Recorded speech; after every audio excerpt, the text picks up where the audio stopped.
Now, African cities are rapidly urbanizing, leading to a host of challenges.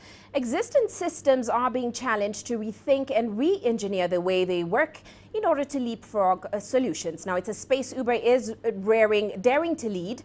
The company has organized an urban mobility summit here in Nairobi to find said solutions. One of the things being looked into is ride sharing. Well, let's get more on this event, Uber's operations in Kenya. We're joined now by Cezanne Maherali. She's the head of policy at Uber East Africa. Welcome to the show, Cezanne. Thank you, Jay. Now, let's start with that event that took place in Nairobi today. It was called the Urban Mobility Summit right here in Nairobi. It's all about building a smart and sustainable city. So tell me, is Nairobi on the right track? And certainly, what came out of today's discussions? Yes, absolutely. I mean, we had a very successful urban mobility event. The event attracted some, key players from the government, from think tanks. We also had some international guests. We even had our team fly in from San Francisco for the event as well. It was great. We got a good opportunity to talk about some of the challenges that we're facing in Nairobi and how to think about mobility moving forward. Well, how well is Nairobi doing in terms of, sustainable, smart solutions for the city? We certainly agreed that there is a big change in mindset that is needed. The way that Nairobi is going, I think the African cities are bearing the brunt of urbanization, and it really requires us to shift the way that we think about how Nairobi is moving. If we continue going the way we are, we're just going to end up with far too many cars, and so we really need to start moving towards thinking about public transit in a smarter way. And so at Uber, we always think about how do we make sure that we are able to give everyone a ride everywhere. And this is all part of our narrative around making sure everyone has a safe, affordable ride. And so technology has a key part to play in the urban mobility narrative.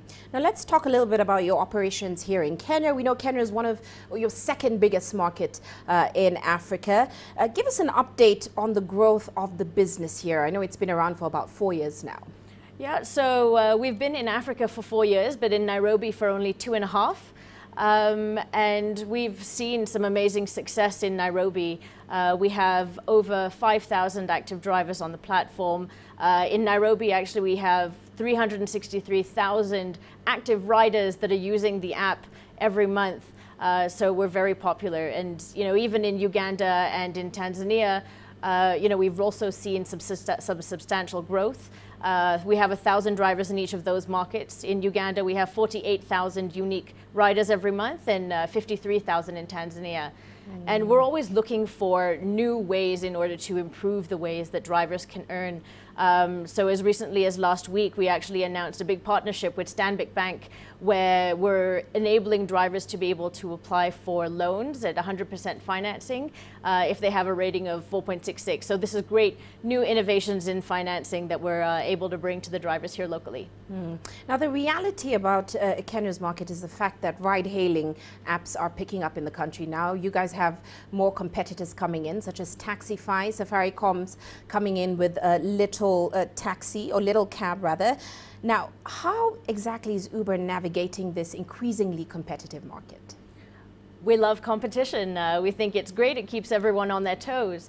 And at the end of the day, competition is good because it offers choice for consumers. And the more choice we have, the better off we are as a market. Uber is experimenting with different kinds of technology, and ultimately the way we think about our competition is not even other e-hailing companies, but really it's private car ownership.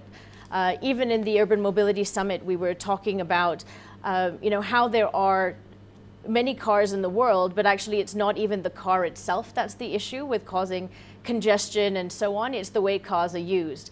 If Nairobi, you'll find most instances that there's one driver in the car and no passengers.